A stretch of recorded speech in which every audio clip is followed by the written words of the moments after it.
All right, let's dive right in and tackle what a lot of people think is the trickiest part of learning Mandarin, the tones. I know, they can seem a little intimidating at first, but trust me, we're going to break them all down and show you how you can start using them in your very first conversation. Seriously. So why are we so focused on tones? Well, because in a language like Mandarin, the pitch of your voice is every bit as important as the letters you're saying. A tiny little shift can completely flip a word's meaning. Get it wrong, and you might find yourself asking for a horse when you really meant to ask for your mother. Yeah, let's try to avoid that one, shall we? And this right here, this is the perfect example of what we're talking about. Just listen to the sound ma. With the first tone, ma, it means mother. With the second, ma, it's hemp. The third tone, ma, gives you horse. And the fourth, ma, means to scold. Four totally different words, and the only thing that changes is the pitch. This is the code we're about to crack. Okay, so how do we actually learn to hear these sounds and, more importantly, make them ourselves? It's time to crack the Mandarin tone code. Let's break down the secret behind each of these four fundamental tones, one by one. First up, we have the first tone. This one is high and totally level. The best way to think about it is like you're singing a single, clear musical note and just holding it steady. Go on, try it with me. Ma. Hear that? That high, flat sound is the tone for ma, which means mother. Next up is the second tone, and this one has a rising pitch. You actually do this all the time in English without even thinking about it. It's that upward inflection you use when you ask a question, like, or really? That's the sound, ma, and that gives us the word for hemp. Now for the one that can be a little tricky for beginners, the third tone.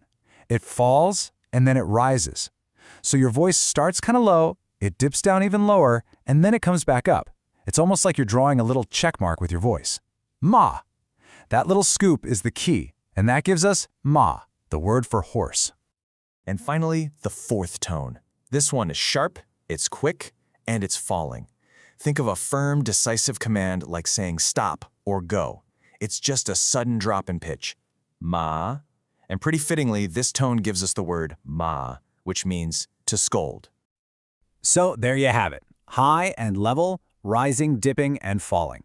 Those are the four keys to the code. But, theory is one thing.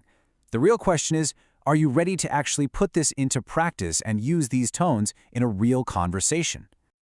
Awesome. Because honestly, the best way to learn is just by doing it. So we're going to build your very first Mandarin conversation right now, just by learning how to introduce yourself. This is where you'll really see how all these tones work together to make sense. Okay, let's start with maybe the most important phrase of all. Hello. In Mandarin, it's ni hao. Now here's a little pro tip right off the bat. Technically, both of these words have a third tone. But when you put two third tones together, the first one actually changes to a second tone, just to make it flow better. So we say it like ni hao, a rising tone followed by a dipping tone. Go on, give it a shot. Ni hao. Great. Next up, let's introduce yourself. The phrase is 我叫, which just means my name is. Here, we've got a third tone, 我, followed by a sharp fourth tone, 叫.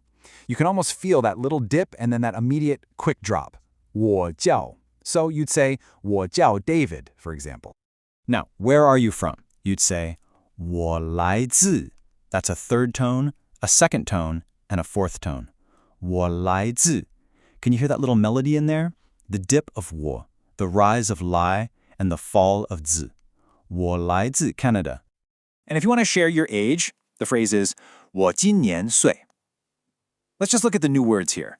今年 is a first tone, then a second tone. So high and flat, then rising. 今年. And 岁 is a sharp fourth tone. So it all flows together as 我今年, your age, 岁.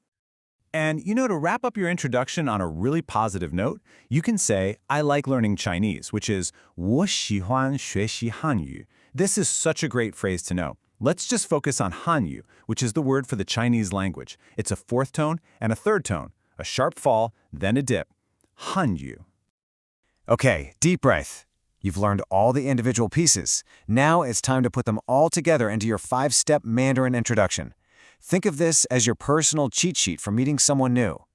Let's run through the full flow, step by step. First, you greet them, 你好. Then you give your name, 我叫. Next, where you're from, 我来自. Followed by your age, if you want, 我今年岁. And finally, you share your interest. 我喜欢学习汉语. And just like that, you've had a whole introduction. And just like that, you've done it. Seriously, you didn't just learn about tones in some abstract theoretical way. You actually used them to communicate something about yourself. You've cracked the code and you've had your first conversation from scratch. That is the real power of tones. They aren't just boring rules. They're the music that gives the language its meaning. You now have the fundamental building blocks to introduce yourself to over 1 billion people. How cool is that? So I guess the only question left is, who are you going to introduce yourself to first?